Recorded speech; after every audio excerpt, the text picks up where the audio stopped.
Any summer holidays kannu call GT Holidays ku pannu. GT Holidays, South India's #1 travel brand. அவங்க சொன்ன வாக்குறுதியை நம்பி அடமான வச்சேன். இப்ப போய் கேட்டா கம்பி கட்டற கதையெல்லாம் சொல்றாங்க. வாக்களிப்பீர் இரட்டை இலக்கிய. GUI இந்தியாவின் தலை சிறந்த vernacular edtech brand, skilling everyone everywhere. ஒரு பார்ட்டி சாங் 4 பேர் ஃப்ரெண்ட்ஸு. ஸோ ஹீரோ இருக்கார், அவரோட 3 ஃப்ரெண்ட்ஸ் எல்லாம் சேர்ந்து ஒரு ஈவெண்ட்டுக்கு அப்புறம் வராங்க. ஒரு பார்ட்டி ஆரம்பிக்குது. பார்ட்டியில் டான்ஸு அண்ட் செலிப்ரேஷன். பார்ட்டி ஒன்று தொடங்கட்டுமா அப்படின்னு சொல்லிட்டு நம்ம கேட்கும்போது இது எந்த பார்ட்டியாக இருந்தாலும் இருக்கலாம். கேம்பெயினை நான் தொடங்கட்டுமான்னு போது ஒரு கேமிங்கான கேம்பெயினாக இருக்கலாம், ஒரு பொலிட்டிக்கல் பார்ட்டிக்கான கேம்பெயினாக இருக்கலாம். கேம்பெயின் வந்து ஒரு பிராண்ட் ஆஃப் கேம்பெயினோட ஒரு பிராண்டுக்கு பேர் கேம்பெயின். மைக்கை கையில் எடுக்கட்டுமா அப்படின்னு சொல்லும்போது நீங்கள் ஒரு பொலிட்டிக்கல் பார்ட்டியாக கேட்டிங்கன்னா அது பொலிட்டிக்கல் ஸ்டேட்மெண்ட்டுக்காக ஒரு தலைவர் எடுக்கிறாருன்னு அர்த்தம். ஒரு பாடகர் மைக் எடுக்கிறாரு, நான் பாட போகிறாரு ஒரு பார்ட்டியில் கரியோக்கேயில். குடிமக்கள் தான் என் கூட்டணின்னு போது அவங்க குடிக்கிற மக்கள்னா குடிக்கிற பார்ட்டிக்கு, குடிமக்கள்னா பொலிட்டிக்கல் பார்ட்டிக்கு. ஸோ எந்த பார்ட்டிக்கு நீங்கள் எடுத்துக்கிறீங்களோ அந்த பார்ட்டிக்கு நீங்கள் மீனிங் எடுத்துக்கலாம்.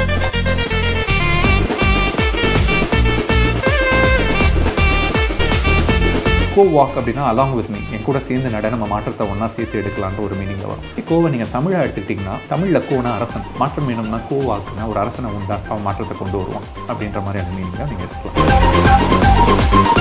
பண்ணும்போது நம்மளோட இன்டென்ஷன் என்னென்னா, எனக்கு என்னோட மெயின் இன்டென்ஷன் என்னென்னா ரெகுலர் பார்ட்டி சாங்னு போயிட்டு தண்ணி போதை அப்படின்ற திங்குள்ளே போக வேணாம். எனக்கு அதுவும் இருந்துட்டு போகுது, ஆனால் அதை தாண்டி நிறைய விஷயங்களும் இருக்கட்டும். மதன் கார்கி சாரோட ஏதோ ஒரு விஷயம் வந்து மிஸ் ஆகுது, ஃபேன்ஸ் வந்து சில இடத்துல சாட்டிஸ்ஃபை பண்ணலையா அப்படிங்கிற மாதிரி ஒரு டாக் வந்து இருக்குது. அது எப்பவுமே இருக்கும். கொஞ்சம் இல்லை, எனக்கு அதுதான் நிறைய இருக்குதுன்னு நினைக்கிறேன். ரொம்ப சில பேருக்கு தான் பாட்டு பிடிச்சிருக்கு. நிறைய பேர் வந்து எனக்கு வந்து கமெண்ட்ஸ் வந்து ரொம்ப நெகட்டிவான கமெண்ட்ஸ் தான் நிறைய பேர் போட்டுட்ருக்காங்க. இதர் பாட்டு புரியல, இல்லை பாட்டு பிடிக்கல, ஒரு பாட்டு சரியா இல்லை, இது எனக்கு இந்த பாட்டு ஃபஸ்ட்டு பாட்டு இல்லை அப்படி நடக்கிறது. ஆப்வியஸ்லி நான் சொல்லுவேன், ஒத்துப்பேன் கண்டிப்பாக. இந்த பாட்டு வந்து ஒரு இலக்கிய செழுமை உள்ள பாட்டெல்லாம் கிடையாது. ஸோ அவ்வளோ ஒரு ரிச் லிட்ரரி வேல்யூஸ் இருக்குது இதில் அப்படின்னா நான் சொல்ல மாட்டேன். வணக்கம் சார். வணக்கம். எப்படி இருக்கீங்க? நல்லா இருக்கேன், நீங்கள் எப்படி இருக்கீங்க? சூப்பராக இருக்குது சார்.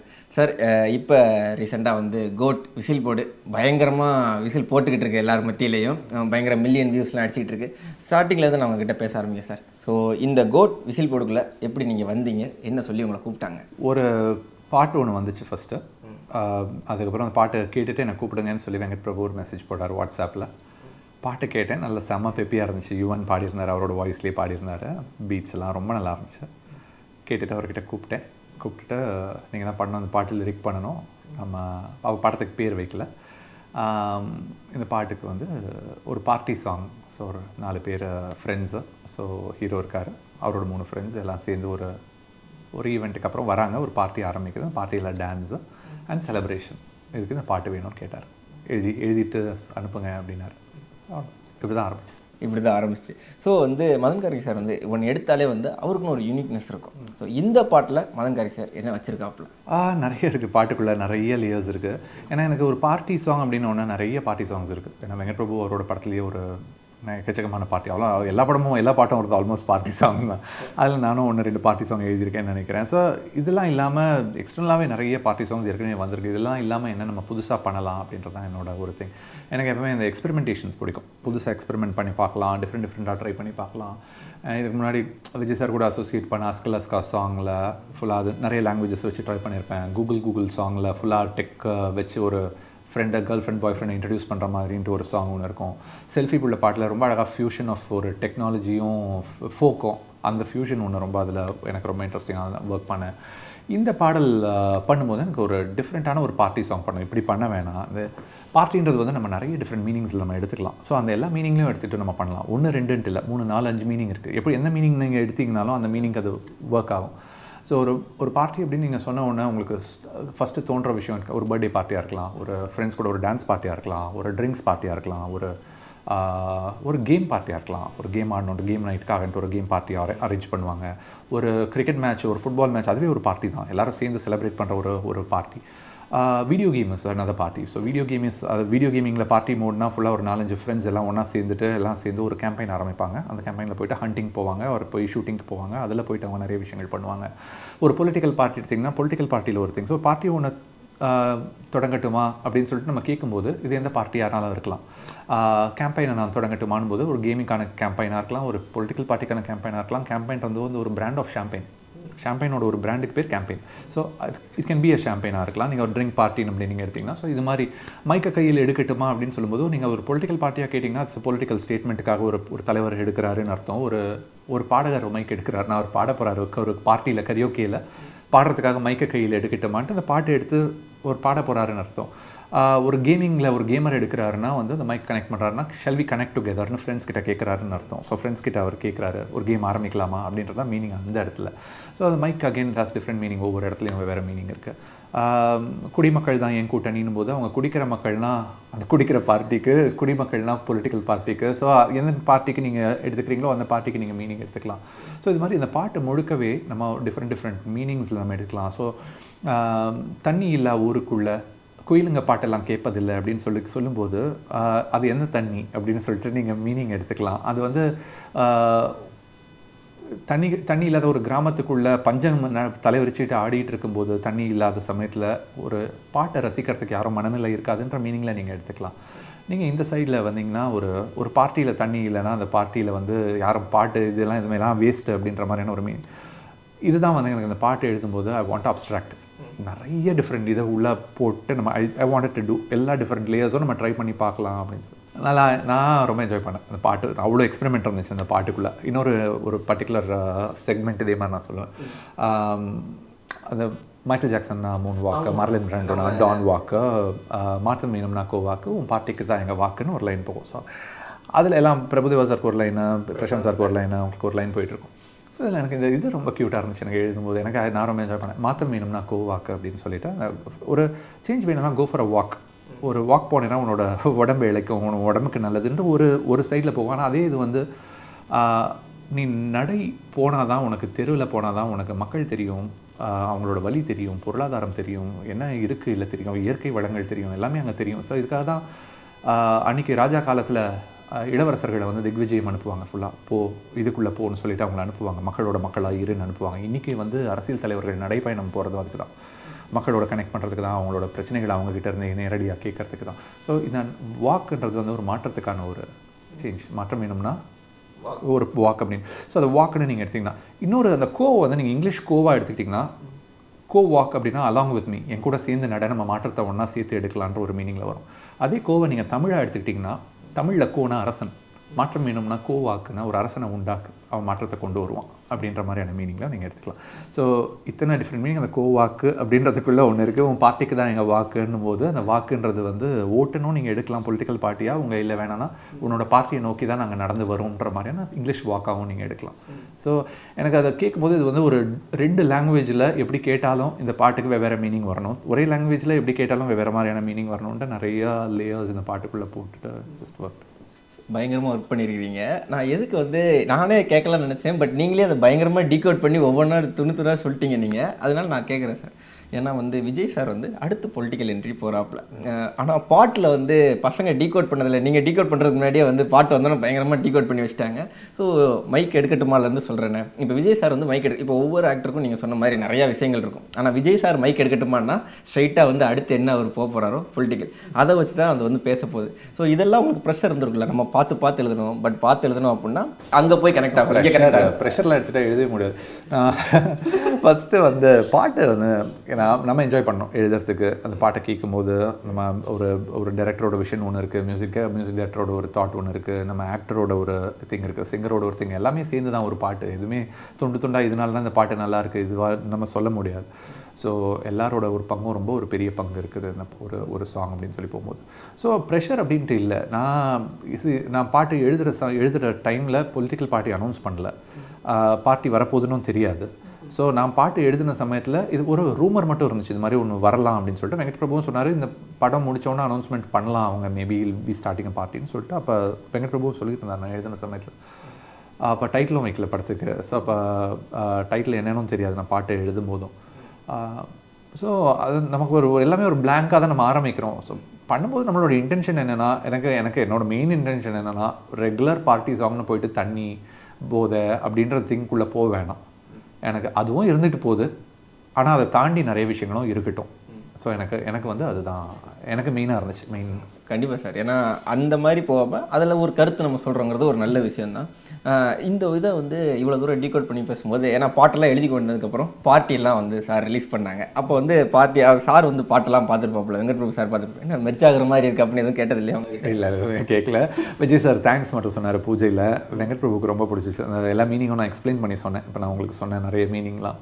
அவர் ரொம்ப என்ஜாய் பண்ணார். நான் செம்ம இன்ட்ரெஸ்டிங்காக இருக்குது, இவ்வளோ திங்ஸ் இருக்குது ஒரு இதுக்குள்ளே வச்சுருக்கு, ஆனால் செம்ம என்ஜாயபுளாக இருக்குதுன்னு சொல்லிட்டு சொன்னார். அந்த விசில் போர்டு மட்டும் இல்லை, நான் ஃபஸ்ட்டு எழுதின வெர்ஷனில் இல்லை, நான் ஃபஸ்ட்டு வெர்ஷனில் வேறு எழுதியிருந்தேன்.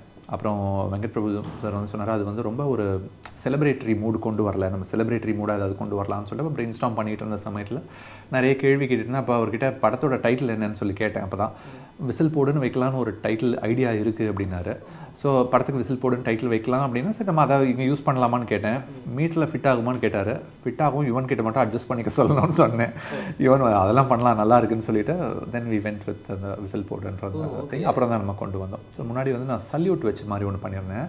ஆனால் வெங்கட் பிரபு சொன்னது கரெக்டாக, அதில் வந்து அந்த செலிப்ரேட்டரி ஃபீல் வரல, இதில் இருக்கிற மாதிரி அந்த ஃபீலிங் அதில் வரல. ஃபஸ்ட்டு வந்து விசில் போடுக்கு பதில் சல்யூட் தான் இருந்துச்சு. சல்யூட் மாதிரி ஒன்று வச்சுட்டு எல்லா டிஃப்ரெண்ட் லாங்குவேஜஸில் சல்யூட் வச்சு ஒன்று ட்ரை பண்ணியிருந்தேன். பார்ட்டிக்கு வரவங்க எல்லாருக்கும் அது மாதிரி பார்ட்டிக்கு வரவங்க எல்லாருக்கும் சல்யூட்னு அந்த டெக்னிக் ஏற்கனவே யூஸ் பண்ணிட்டோம், திருப்பி அதை இது பண்ண வேணானும் ஒரு டவுட் எனக்கு இருந்துச்சு. வெங்கட் பிரபுவும் சொல்லிட்டாரு அந்த செலிப்ரேட்டரி ஃபீல் வரலன்ட்டாரு. சரி நம்ம மாற்றிடலாம் இருந்துச்சு. பட் ஆனால் நீங்கள் விசில் போட்டு வச்சிங்களா சார்? வச்சு இறங்கினதுக்கப்புறம் கரெக்டாக சிஎஸ்கே வர்சஸ் மும்பை இந்தியன்ஸ். ஆமாம், அன்றைக்கி தான் அது லான்ச் ஆகுது. ஸோ செம்ம டே அன்றைக்கி, சூப்பர் மேட்ச். ஆமாம், அதுக்கும் இதுக்கும் ஒன்றா ஆப்ட் ஆகி ஸோ இதுக்காக அது பண்ணியிருக்கிறாங்க. ஏன்னா கரெக்டாக அன்றைக்கி சிஎஸ்கேவும் வின் ஆயிடுச்சு. பாட்டை அதுக்கு வச்சு எடிட் பண்ணி நம்ம பசங்கள்லாம் போட்டுட்டு இருந்தாங்க, பார்த்தீங்களா நீங்கள்? பார்க்கல, ஆனால் சொல்லிக்கிட்டு இருந்தாங்க நிறைய பேர். இதுக்கு இன்றைக்கி இன்டர்வியூவில் நிறைய பேர் சொல்லியிருந்தாங்க மாதிரி அந்த தோனியை வச்சுட்டு அந்த பாட்டு போட்டுட்டு இருந்தாங்க, நல்லா இருந்துச்சு, அதுக்கு ரொம்ப ஆப்டாக இருந்துச்சுன்னு. அதான் ஒரு பியூட்டிஃபுல். இது மட்டும் இல்லை, நீங்கள் வந்து ஒரு ஃபுட்பால் மேட்ச்க்கு உங்களோட ஃபேவரட் ஃபுட்பாலரை வச்சுட்டு இந்த பாட்டை நீங்கள் போட்டிங்கனாலும் அவங்க இட் வில் ஒர்க். நீங்கள் உங்களை ஹீரோவை வச்சுட்டு இந்த பாட்டு போட்டு உங்களை வச்சு நீங்கள் ஷூட் பண்ணிங்கனாலும் இந்த பாட்டு ஒர்க் ஆகும். ஸோ அதுதான் வந்து இதோட ஒரு 4 ஃப்ரெண்ட்ஸ் சேர்ந்து செலிப்ரேட் பண்ணணும்னு நினைக்கும் போது அது எந்த மூடாக இருக்கலாம், என்ன மாதிரியான பார்ட்டியாக இருக்கலாம், அவங்க செலிப்ரேட் பண்ணணும்னு ஆரம்பிக்கும் போது இந்த பாட்டு வந்து ரொம்ப அழகாக போய் மேட்ச் ஆகும். சார் இன்னொரு லைன் உங்ககிட்ட கேட்கணும். இடி இடிச்சா என் வாய்ஸு, வெடி வெடிச்சா என் வாய்ஸ், அதுக்கு என்ன சார் அர்த்தம்? ரொம்ப மைக் கையில் எடுக்கட்டுமான்னு சொல்லிட்டு ஆரம்பிக்க பாட போகிறேன் ஆர் இது பண்ண போகிறேன் அப்படின்னு சொல்லும்போது உனக்கு திடீர்னு இடி சத்தம் ஜஸ்ட் ஒரு பிளேஃபுல்லான திங் தான். ஒரு இடி சத்தம் கேட்டுச்சுன்னா அது இடி கிடையாது, என்னோட வாய்ஸ் தான். வெடி சத்தம் தூரத்தில் கேட்டுச்சுன்னா அது கவலைப்படாது, என்னோட வாய்ஸ் தான் வெடிக்கிறாங்கன்னு சொல்லிட்டு அவர் கூட டீமில் விளையாடுற பசங்க ஒரு டீமில் அவர் கூட பார்ட்டிசிபேட் பண்ணுற ஃப்ரெண்ட்ஸு, ஸோ அவங்கள he's just talking about. Okay sir. Sir ஆனால் இந்த பாட்டு ரிலீஸ் ஆகி பயங்கரமாக போய்கிட்டு இருக்கு, வியூஸ்லாம் செம்மையாக இருக்குது. பட் வந்து மதன் கார்கி சாரோட ஏதோ ஒரு விஷயம் வந்து மிஸ் ஆகுது. ஏதோ ஒரு இடத்துல வந்து இது வந்து ஃபேன்ஸ் வந்து சில இடத்துல சாட்டிஸ்ஃபை பண்ணலையா அப்படிங்கிற மாதிரி ஒரு டாக் வந்து இருக்குது. அது எப்பவுமே இருக்கும், கொஞ்சம் இல்லை, எனக்கு அதுதான் நிறைய இருக்குதுன்னு நினைக்கிறேன். ரொம்ப சில பேருக்கு தான் பாட்டு பிடிச்சிருக்கு. நிறைய பேர் வந்து எனக்கு வந்து கமெண்ட்ஸ் வந்து ரொம்ப நெகட்டிவான கமெண்ட்ஸ் தான் நிறைய பேர் போட்டுட்ருக்காங்க. எதர் பாட்டு புரியல, இல்லை பாட்டு பிடிக்கல, ஒரு பாட்டு சரியா இல்லை அப்படின்றது தான். இது எனக்கு இந்த பாட்டு ஃபஸ்ட்டு பாட்டு இல்லை அப்படி நடக்கிறது. கூகுளுக்கு இதே தான் நடந்துச்சு, செல்ஃபி பிள்ளைக்கு இதை தான் நடந்துச்சு, எனக்கு பாகுபலி சாங்ஸ் வந்தப்போ இது தான் நடந்துச்சு, RRR சாங் ரிலீஸ் ஆனப்பையும் நட்பு பாட்டு ஃபஸ்ட்டு ரிலீஸ் ஆச்சு. நான் பயங்கர நெகட்டிவ் ரிவ்யூஸ் ஃபுல்லாக, பாட்டு ஒன்றுமே புரியல, நல்லா இல்லை, இது இல்லைன்ட்டு. அப்புறம் ரொம்ப நாள் கழிச்சு இப்போ நிறைய பேர் வந்து அதான் பெஸ்ட்டு சாங் தமிழில் வந்தது, ஒரு டப் படத்தில் வந்து சாங்கில் ஒன் ஆஃப் தி பெஸ்ட்டு சாங்ஸ்னு நிறைய பேர் அதை எடுத்து போட்டுட்டு இப்போ இருப்பாங்க. இது எப்போவுமே நடக்கும். ஏன்னா நம்ம கேட்டர் பண்ணுறது டிஃப்ரெண்ட்டான ஆடியன்ஸ்க்கு. ஒரு கிரியேட்டரோட மைண்ட் செட் ஒன்று இருக்கும், நம்ம என்ன நம்ம கொடுக்கணும்னு நினைக்கிறோம். ஒரு ஆடியன்ஸோட மைண்ட் செட் இதுதான் வேணும் அப்படின்னு நினைக்கிறோம். எல்லா கிரியேட்டர்ஸும் வந்து என்ன வேணுமோ அதை தான் கொடுக்கணும்னு சொல்லி கொடுக்க மாட்டாங்க. ஸோ அதுதான் அது வந்து அதே மாதிரி எல்லா கிரியேட்டர்ஸும் நம்ம நினச்சது வந்துச்சுன்னா போதும்னு நினைக்க மாட்டாங்க. அதை தாண்டி ஏதாவது ஒன்று நமக்கு கிடைக்குமா அப்படின்னு சொல்லி பார்ப்பாங்க. இந்த டிஃப்ரென்ஸ் மேட்ச் எப்போவுமே இருந்துகிட்ருக்கும். காலம் நமக்கு கொஞ்சம் டைம் கொடுக்கும், டைம் வேணும் நமக்கு. எனக்கு ஆரம்பத்தில் நிறைய பாடல்கள் நான் கேட்டு எனக்கு பிடிக்காத பாடல்கள் காலம் போனதுக்கப்புறம் எனக்கு அவ்வளோ வாட்டி கேட்டிருப்பேன் அந்த பாட்டை. ஃபஸ்ட்டு வாட்டி கேட்டப்போ எனக்கு அந்த பாட்டு ஒர்க்கே ஆகாமல் இருக்கிற சாங்லாம் அத்தனை வாட்டி திருப்பி 1000 வாட்டி கேட்டிருப்பேன். அது மாதிரி நிறைய பாட்டு இருக்குது எனக்கு. சில பாட்டு எனக்கு அதை புரிஞ்சுக்கிறதுக்கு எனக்கு ஒரு 12-13 வருஷம் இருக்குது, சில 20 வருஷம் இருக்குது சில பாட்டை நான் புரிஞ்சுக்கிறதுக்கு. சின்ன வயசில் நான் கேட்டு வேறு ஏதோ மீனிங்னு நான் எனக்கு பிடிக்காத பாட்டு ஒரு 40-45 வயசு கழித்து எனக்கு ரொம்ப பிடிச்சிருக்கு. ஸோ அந்த டைம் வந்து நமக்கு வேணும். ஏன்னா நம்ம எல்லாருமே நம்ம எதுக்கு யூஸ் ஆகிட்டோம்னா ஒரு இன்ஸ்டன்ட் ஹிட்ஸ்க்கு யூஸ் ஆகிட்டோம். கேட்ட உடனே இந்த பாட்டு கேட்ட உடனே டான்ஸ் ஆடணும், கேட்ட உடனே எனக்கு இது பண்ணணும் அப்படின்ற அந்த ஒரு திங் இருக்குது. நான் யூஸ்வலி அது மாதிரியான சாங்ஸ் ரொம்ப ரேராக பண்ணியிருக்கேன். ஆனால் முடிஞ்ச வரைக்கும் என்னோடய சாங்ஸில் அதை தாண்டி கொஞ்சம் யோசிக்க வைக்கிறதுக்கு, கொஞ்ச நாள் கழித்து அவங்க கேட்கும் போதும் அதில் ஏதாவது ஒரு மீனிங் அவங்களுக்கு இருக்கணும் அப்படின்றதுக்கு.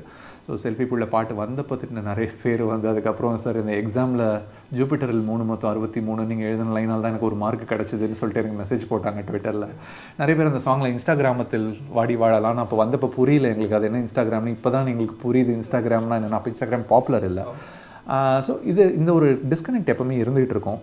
காலம் போக போக சில பாட்டு பிடிக்கலாம், காலத்துக்கு அப்புறம் பிடிக்காமல் போகலாம். நம்ம ஃபஸ்ட் வாட்டி கேட்டப்போ என்ன ஃபீலிங் இருந்துச்சோ அதே ஃபீலிங் இப்பயும் இருக்கலாம். அது நம்ம டைமுக்கு தான் கொடுக்கணும். ஆர்ட்டோட பியூட்டியாக தான். நீங்கள் என்ன தான் வேர்ல்டோட ஒரு மாஸ்டர் பீஸ் எடுத்துகிட்டு வந்து வச்சாலும் அது எல்லாருக்கும் பிடிக்கணும்னு அவசியம் இல்லை, பிடிக்கக்கூடாது. ஃபஸ்ட்டு அப்போ எல்லாருக்கும் பிடிக்குதுன்னா it's not a masterpiece. First அது ஒரு பாதி பேருக்கு மேலே அது பிடிக்காமல் இருக்கணும். ஆனால் எல்லாரையும் ஏதோ விதத்தில் டிஸ்டர்ப் பண்ணணும், ஒரு பாசிட்டிவ் விதத்துலையோ இல்லை ஒரு நெகட்டிவ் விதத்துலையோ.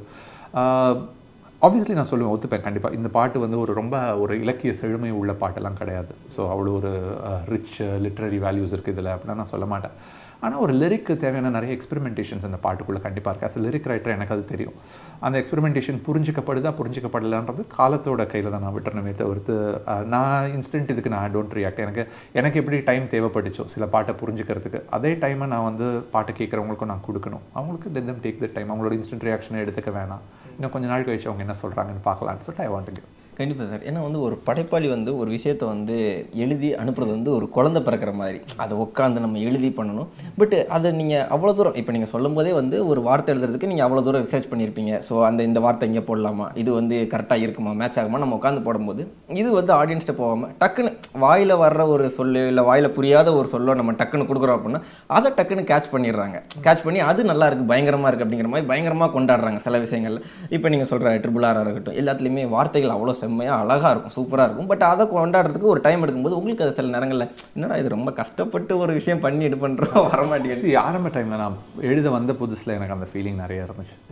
அதுக்கப்புறம் எனக்கு காலம் கொடுத்த அந்த ஒரு திங் தான், ஒரு மெச்சூரிட்டி தான் எனக்கு நான் சொல்லுவேன். எனக்கு எல்லாருக்கும் நேரம் வேணும். எல்லாத்துக்கும் யாருக்குமே நேரம் இல்லாத ஒரு சூழலில் இருக்கும். எல்லாருமே வந்து ரொம்ப கொஞ்சம் தான் டைம் இருக்குது எல்லாருக்கும். ஸோ இந்த டைமில் நமக்கு டைம் தேவைப்படுது எல்லாத்துக்கும். அது நம்ம எல்லாருக்கும் கொடுக்கணும் அப்படின்னு ஒன்று. ஸோ நிறைய பாடல்கள், கண்ணதாசனோட பாடல்கள் ஆகட்டும், பட்டுக்கோட்டை ஆகட்டும், அப்பாவோட பாடல்கள் ஆகட்டும், காலம் தாண்டி அதோட வேற ஒரு மீனிங்கில் நமக்கு அது தெரியுது, நம்ம அதை கேட்குறோம். அப்படி அது மாதிரியான ஒரு ஸ்பேஸ் நமக்கு வந்து எல்லாருக்கும் கொடுக்கணும்னு மட்டும் தான் நான் நினைக்கிறேன். மற்றபடி அது எல்லாமே புரிஞ்சுக்கணும், இன்ஸ்டண்ட்டாக புரிஞ்சுக்கணும் அப்படின்ட்டு நம்ம ஃபோர்ஸ் பண்ண முடியாது யாரையும். மதன் கார்கி சார் என்ன நினச்சிருக்காப்ல, உனக்கு இதானப்பா வேணும், நான் இதே மாதிரி எழுத ஆரம்பிச்சிடுறேன்ப்பா. அது ரொம்ப ஈஸி அப்படி பண்ணுறது. ஆனால் அதில் போரிங். அது ஆக்சுவலி ஒரு ரைட்டராக எனக்கு அது ரொம்ப போரிங்காக இருக்கும். ஒரு ஆடியன்ஸ்க்கு இதான் வேணும், அவங்களுக்கு பிடிச்ச மாதிரியான ஒரு பாட்டு எழுதுறதுக்கு நம்ம என்ன மாதிரிலாம் எழுத, நம்ம வந்து பழங்காலத்து ஒரு இலக்கிய பாட்டு எழுதுகிறோம். அதே மாதிரி நம்ம வந்து ஒரு ப்ரேயர் சாங் மாதிரியான ஒரு சாங் எழுதுகிறோம். அந்த ப்ரேயர் சாங் வந்த சமயத்தில் அந்த ப்ரேயர் சாங் புதுசு. ஸோ அது மாதிரி ஒரு லவ் ஃபெயிலியர் சாங் அதுக்கு முன்னாடி வரல. ஒரு சாபம் கொடுக்குற மாதிரியான ஒரு சாங்கோ, அதே மாதிரி முன்னாள் காதலி பாட்டு வந்தப்போ அது மாதிரி அதுக்கு முன்னாடி ஒரு பாட்டு வரல. ஒரு முன்னாள் காதலியை வந்து ஒரு வாழ்த்துற மாதிரி, நீ எங்கே இருந்தாலும் நல்லா இரு, ஆனால் நான் என்னோட ஒரு வாழ்க்கை முன்னாடி போகும், நீ என்ன மிஸ் பண்ணேன்னு நீ பார்ப்ப அடுத்த நாள்லன்னு சொல்லிட்டு சொல்கிற மாதிரியான ஒரு சாங்.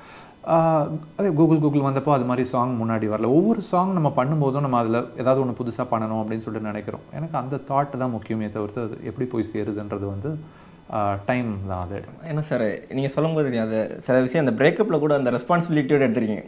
ஏன்னா டக்குன்னு நம்ம திட்டி பேசிடலாம் ஒரு பொண்ணை, பட் அந்த ரெஸ்பான்சிபிலிட்டியோடு இருக்கும்போது ஆனால் அது வந்து அந்த 2K கிட்ஸோ இல்லைனா கிட்ஸ் அந்த ஒரு யங்ஸ்டர்ஸாக இருக்கிறவங்களுக்கு வந்து அவ்வளோ சீக்கிரத்தில் எடுத்துக்க முடியாது. ஏன்னா இது நம்மளை ஏமாற்றிட்டு போயிருக்காங்க, நம்ம வந்து அந்த வாழ்த்தியாக சொல்கிறது அப்படிங்கிற மாதிரி இருக்கும். அதனால் அந்த பாட்டை வந்து அவங்களுக்குள்ளே டக்குன்னு அட்டாச் ஆகிறதுக்கு சில நடிகள் எடுக்கும். நீங்கள் என்னைக்காச்சும் வந்து அதான் நான் முதல்ல சொன்ன மாதிரி தான், என்னடா இது நம்ம இது பண்ணுறோம், பேசாமல் நம்ம இப்படி எழுதிடலாமா, நம்மளும் இந்த மாதிரி ஒரு வஞ்சி ஒன்று போட்டு விட்டுடலாமா அப்படிங்கிற மாதிரி என்னைக்காச்சும் அது பண்ண தேவையில்லை. நான் தான் இவர்கிட்ட கேட்டேன், யார் மணிரத்னம் சார் கிட்ட ஒரு வாட்டி கேட்டேன், சார் நீங்கள் அலைப்பாயுதே என்ன பண்ணீங்க, அதுக்கப்புறம் உங்ககிட்ட அது மாதிரி லவ் ஸ்டோரி எல்லாரும் எதிர்பார்க்குறாங்க சார், மௌனராகம் அலைப்பாயுதே மாதிரி நீங்கள் ஒன்று கொடுக்கணும்னு எல்லாம் எதிர்பார்க்குறாங்க. இப்போ என் போர் எத்தனை வாட்டி அதே தான் அவங்க கேட்குறதே கொடுத்துட்டு இருக்கிறது. நமக்கு வில் ஹேவ் டு கிவ். நம்ம அடுத்தடுத்துக்கு போயிட்டே இருக்கணும், நம்ம ஒரே இதில் இருந்துகிட்டு இருக்கக்கூடாது, அடுத்தடுத்தது போகணும், அவங்களும் அது கூட வந்துட்டு இருக்கணும், நம்ம அவங்க கேட்குறத நம்ம கொடுக்கக்கூடாது அப்படின்றது அவரோட ஒரு ஃபிலாசபி. இதுதான் அவங்க எதிர்பார்க்குறாங்கன்னா அதையே நம்ம அவங்ககிட்ட கொடுத்தோம்னா எதுக்கு, அதுக்கு நிறைய பேர் கொடுத்துட்ருக்காங்க. திஸ் இஸ் தி ஒரு சில கிரியேட்டர்ஸோட ஒரு டிசிஷன் வந்து அப்படி தான் இருக்கும். அந்த ஒரு ரெகுலரான இருக்கிறது பண்ண மாட்டோம் அப்படின்ட்டு. எனக்கு வந்து டப்பிங் சாங்ஸ் பண்ணும்போது நான் வந்து ஐ ஹேவ் அ பாலிசி, நான் அப்படியே லைன் பை லைன் ட்ரான்ஸ்லேட் பண்ண மாட்டேன். நான் இங்கே எழுதுறது ஃப்ரெஷ் தமிழ் சாங்காக எழுதுவேன். நான் அப்படியே அதை ஒரு வரியும் நாங்கள் மாற்றி அன்லெஸ் அந்த விஷுவலும் அந்த கதையும் அதை டிமாண்ட் பண்ணிச்சுனாலே ஒழிய எழுத வேண்டிய அவசியம் இல்லை. நமக்கு அது ஒரு சுச்சுவேஷன் இருந்துச்சுன்னா போதும், ஃப்ரெஷ் தமிழ் சாங்காக எழுதலாம். ஸோ சீதாராமம் சாங்ஸ் இன்றைக்கி நிறைய பேருக்கு போய் சேர்ந்துருக்கு, நிறைய பேர் அதை அப்ரிஷியேட் பண்ணிகிட்டு இருக்காங்கன்னா அதுக்கு ரீசன் வந்து it was not a line by line translation. தெலுங்கில் என்ன எழுதினாருன்னு எனக்கு தெரியாது, தமிழில் நான் என்னென்ன எழுதினேன்னு தெலுங்கு ரைட்டருக்கு தெரியாது. நாங்கள் 2 பேரும் இண்டிபெண்ட்டாக ஒர்க் பண்ணோம். 2 லாங்குவேஜ்லேயும் பாட்டு ரொம்ப நல்லா ஒர்க் ஆச்சு. ஸோ அதுதான் லாங்குவேஜஸோட பியூட்டி. அதுதான் இது மாதிரி ஒவ்வொரு கிரியேட்டரும் they'll have their own kind of ஒரு வே எப்படி அவங்க பண்ணணும், என்ன அவங்க புதுசாக பண்ணணும்னு நினைக்கிறாங்க அப்படின்ட்டு. எல்லாமே ஒர்க் பண்ணணும்னு அவசியம் இல்லை, எல்லாமே ஒர்க் ஆகாதுன்னு அவசியம் இல்லை. கண்டிப்பாக சார். அதான் ஒரு ஆர்டிஸ்டோட டச் அப்படிம்பாங்க. இதான் என்னோட சிக்னேச்சர் டச்னா அது நம்ம டச் கண்டிப்பாக இருக்கும். உண்மைக்குமே செம்ம சார். சார் இதெல்லாம் முடிச்சதுக்கப்புறம் யுவன் சார் பார்த்து யுவன் சார் என்ன பேசினாப்புல உங்ககிட்ட? யுவன் சார் சாங்க்கு ஒரு மீட்டிங்க்கு மட்டும் போயிருந்தோம். ஸோ அந்த மீட்டிங்கில் தான் வந்து அந்த ஹூக் ஃப்ரேஸ்லாம் கரெக்ட் பண்ணுறதுக்கு போயிருந்தோம். அவர்கிட்ட மீட்டிங்லாம் சொன்னோன்னே செமையாக சிரிச்சுட்டு என்ஜாய் பண்ணிருந்தார்.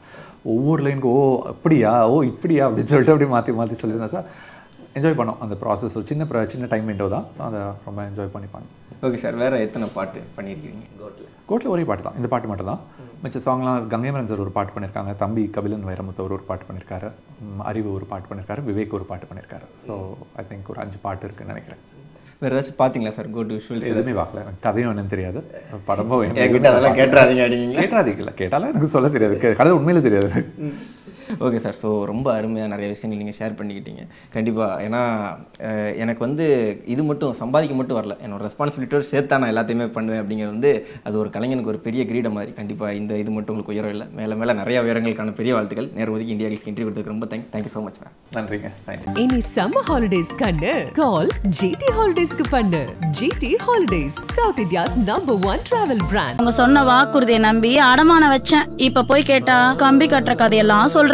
வாக்களிப்பீர் இரட்டை இலைக்கு. GUI, இந்தியாவின் தலை சிறந்த vernacular edtech brand, skilling everyone everywhere.